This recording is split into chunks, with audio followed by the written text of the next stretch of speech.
How to connect floors, Subnautica. Hi there, welcome back to the channel. In today's video, you're going to learn how to connect multiple floors in Subnautica using stacked base modules and leaders. This is perfect if you want to build a more vertical and space efficient underwater base. Let's get started. Step 1. Build the base module. First, use your habitat builder to place a multipurpose room or any other room module on the ocean floor. This will be the ground floor of your base. Step 2. Stack a second room on top. Now, aim directly above the first room and place a second multipurpose room right on top. Make sure it snaps into place with the green outline. This creates a two-story structure.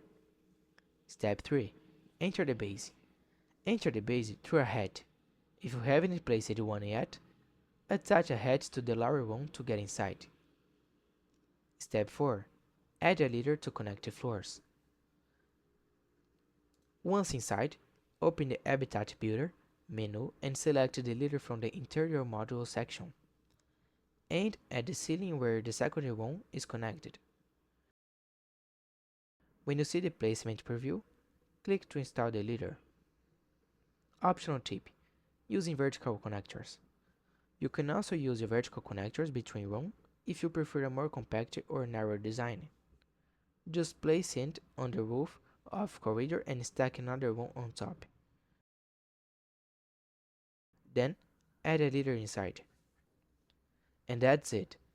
That was the full tutorial on how to connect floors in Subnautica using leaders and stacked base modules. If you found this tutorial helpful, please like the video and subscribe to the channel for more tips like this.